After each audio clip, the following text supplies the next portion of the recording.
Hello friends, कभी कभी दुआ कबूल ना होने की वजह आपकी किस्मत नहीं, आपकी अपनी कहानी होती है। क्या आपको पता है कि आपकी लाइफ की सबसे डेंजरस चीज़ क्या है? वो है आपकी ओवर थिंकिंग। अगर आप बार बार किसी भी चीज़ को सोचते हैं, आपने नोटिस किया होगा कभी कभी आपका दिमाग रुकता ही नहीं, एक ही थॉट को बार बार रिपीट करता जाता है। Same memory, same future, same analysis, same fear. आप इतना ज़्यादा सोचते हो कि आप फिर इस लूप में फंस जाते हो, यार मैं इतना ओवर थिंक क्यों कर रही हूँ। तो आइए आज इसे डीपली समझते हैं, मॉडर्न न्यूरोसाइंस की लैंग्वेज में समझते हैं कि एंशंट इंडियन विजडम में भी इसकी रोशनी डाली गई है, क्योंकि इसके लिए ब्रेन को समझना बहुत ज़रूरी है और माइंड को संभालना उससे भी ज़्यादा ज़रूरी है। ओवर थिंकिंग असल में है क्या? ओवर थिंकिंग का सिंपल मतलब है कि जब भी हम किसी रिपीटेटिव थॉट्स के लूप में फंस जाते हैं, mind getting stuck in repetitive thoughts loop. आमतौर पर ये तीन तरीक़ों से होता है। या तो हम पास्ट के रिप्ले में अटक जाते हैं, या तो फ्यूचर की वरी में अटक जाते हैं, और या फिर हम सेल्फ क्रिटिसिज्म या सेल्फ जजमेंट में अटक जाते हैं।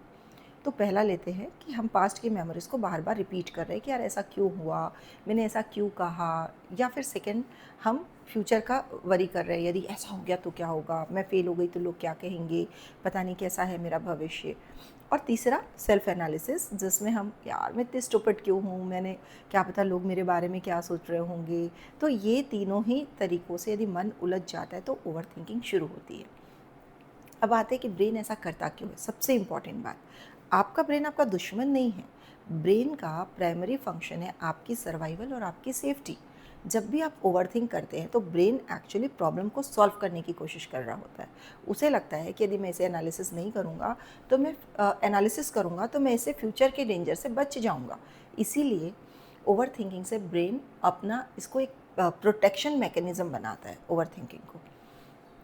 हमारा जो डीएमएन है वो क्या करता है, न्यूरोसाइंस के अनुसार हमारे ब्रेन में एक इंटरनल कम्युनिकेशन सिस्टम होता है जिसे कहते हैं default mode of network. Default mode of network यानी कि डीएमएन। ये नेटवर्क तब एक्टिवेट होता है जब आपको कोई फोकस टास्क नहीं दिखाई दे रहा, जब भी आप खाली बैठे हो या फिर बिना किसी पर्पज़ के आप स्क्रॉल कर रहे हो, तो आपका ब्रेन क्या करता है, ऑटोमेटिकली पास्ट की चीज़ों को याद करने लगता है, या फ्यूचर के इमेजिनेशन में अटक जाता है, या फिर सेल्फ एनालिसिस में फंस जाता है। यही आपके डीएमएन का नेचुरल फंक्शन है। लेकिन प्रॉब्लम क्या होती है कि जब ये नेटवर्क एक्टिवेट होता है या ओवर एक्टिवेट हो जाता है, तब ये क्या करता है, माइंड को नेगेटिव लूप में फंसा देता है। और आपको ये ओवर थिंकिंग के लूप में फंसने से आपने नोटिस किया होगा कि जैसे कोई आपको थोड़ा भी क्रिटिसाइज़ करेगा, आपका दिमाग फिर से उस ओवर थिंकिंग के लूप में बार बार फंसने के लिए रेडी रहता है। क्योंकि क्रिटिसिज्म क्या होता है, वो ब्रेन के लिए सोशल थ्रेट के जैसा सिग्नल देता है कि यार ये जैसे ही इन्होंने मेरे लिए क्रिटिसाइज़ किया तो ब्रेन तुरंत एक्टिवेट हो जाता है। उसका जो इमोशनल अलार्म सिस्टम एमिगडाला है वो डेंजर डिटेक्ट करता है, और जब ये एक्टिवेट होता है तो ब्रेन क्या है, स्कैनिंग मोड में चला जाता है कि यार मैंने क्या गलती कर दी, क्या सोच रहे होंगे लोग, अब क्या होगा। तो ये जो सेल्फ एनालिसिस का लूप है ना, इसी में हम फंसते जाते हैं। तो ये चीज़ तो क्लियर हो गई कि ओवर थिंकिंग के रीजंस क्या हैं। हमने भगवत गीता में भी एक बात सुनी है, बहुत ही गहरी बात कही गई है कि क्या आप प्रशंसा में बहुत ज़्यादा खुश हो जाते हैं या आप अपनी आलोचना में बहुत ज़्यादा दुखी हो जाते हैं, तो इसका अर्थ है कि आप अभी भी अपने मन के अधीन हैं। मतलब बहुत ज़्यादा खुश या बहुत ज़्यादा दुखी हमको नहीं होना है। हमारा इमोशनल स्टेट बाहरी रिएक्शन पर डिपेंडेंट नहीं करना चाहिए। हमें गीता ने सिखाया कि हमें इमोशनल बैलेंस रखना है, ना ज़्यादा एक्साइटमेंट ना ज़्यादा डिस्टर्बेंस। यही तो मेंटल स्टेबिलिटी है। हमारे योग सूत्रों में भी ये कहा गया है कि योग सूत्र जो पतंजलि है, इसमें भी कहा गया है कि माइंड को स्टेबल रखना चाहिए। चित्त की वृत्ति यानी कि वृत्ति यानी कि थॉट वेव्स, और चित्त यानी कि मन। हजारों थॉट वेव्स हर दिन उठेंगी, बट योग का उद्देश्य क्या है कि उस थॉट्स को फोर्स से रोकना नहीं है, उनको सेटल डाउन करना है, उनको शांत करना है। योगा भी जो है ये मेंटल फ्लक्चुएशन को काम कर देता है। अब आते हैं कि ओवर थिंकिंग के कॉमन कॉजेज़ तो हमने समझ लिए कि भाई अनसर्टेनिटी है, जब लाइफ अनसर्टेन होती है, करियर, रिलेशनशिप, हेल्थ, तो माइंड क्या करता है, कंट्रोल ढूंढने लगता है, क्योंकि वो हमारे सर्वाइवल पर फोकस होता है। और परफेक्शन, जैसे ही आप परफेक्शनिज्म के लूप में फंसते हैं तो आपका गलती करने का डर बढ़ते जाता है। और लैक ऑफ स्लीप भी कई बार इसको बढ़ावा देती है। इस समय तो ब्रेन को रीसेट की ज़रूरत है क्योंकि मेंटल नॉइज़ बढ़ जाता है। ओवर स्टिमुलेशन जब होता है हमारे डोपामिन का, जैसे कांस्टेंट हम स्क्रॉल कर रहे हैं रील्स को, नोटिफिकेशन को, तो इससे भी हमारी अटेंशन स्टेबिलिटी जो है ये कम हो जाती है। ये और हमारा हिडन बिलीफ क्या होता है कि यदि मैं इनफ थिंक करूँगी तो मैं कंट्रोल कर लूँगी, जबकि इसका इम्पॉर्टेंट सॉल्यूशन के पार्ट पर बात करते हैं। सॉल्यूशन ये है कि हमें सबसे ज़्यादा माइंडफुलनेस प्रैक्टिस करना चाहिए, यानी कि प्रेजेंट मोमेंट पर ध्यान देना चाहिए विदाउट किसी जजमेंट के। इसके लिए हम लंबी गहरी सांस ले सकते हैं, सांसों पर फोकस कर सकते हैं। 5 से 10 मिनट डेली मेडिटेशन मस्ट है।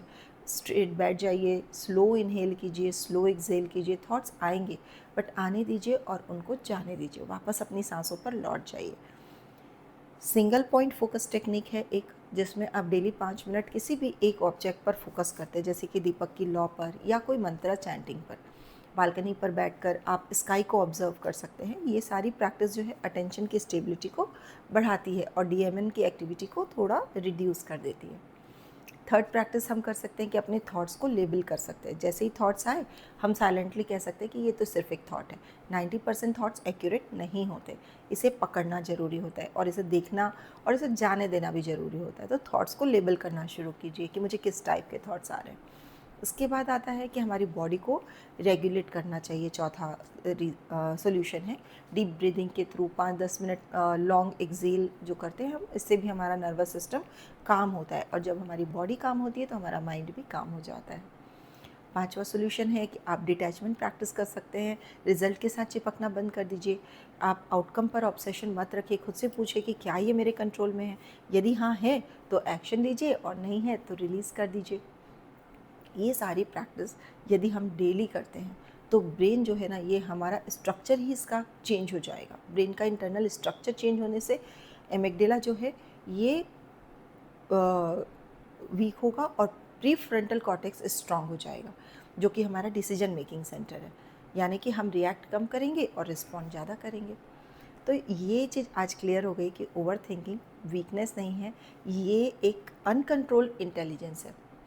माइंड हमारा पावरफुल है लेकिन उसे केवल एक डायरेक्शन की नीड है। एंशिएंट विजडम में भी हमें बताया कि अपने माइंड को ऑब्जर्व करके यदि हम प्रॉपर डायरेक्शन दे दें, न्यूरोसाइंस कहती है कि ट्रेन द ब्रेन, तो क्या होगा कि हमारा अवेयरनेस जैसे ही आएगी वैसे ही हमारे रास्ते खुलने लगेंगे और हमारी ओवर थिंकिंग कम हो जाएगी। तो आज हमने जो भी चीज़ें सीखी हैं इसके थ्रू हम अपनी ओवर थिंकिंग को कंट्रोल कर सकते हैं, माइंड को क्वाइट कर सकते हैं, अपनी लाइफ में क्लैरिटी ला सकते हैं, डिसीजन मेकिंग को फास्ट कर सकते हैं।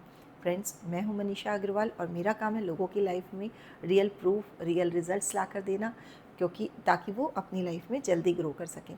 आप भी यदि अपनी लाइफ में बहुत फास्ट ग्रो करना चाहते हैं और ग्लो करना चाहते हैं तो आपके लिए पर्सनल और ग्रुप सेशंस जॉयफुल लाइफ के हैं, जो कि आप कनेक्ट कीजिएगा।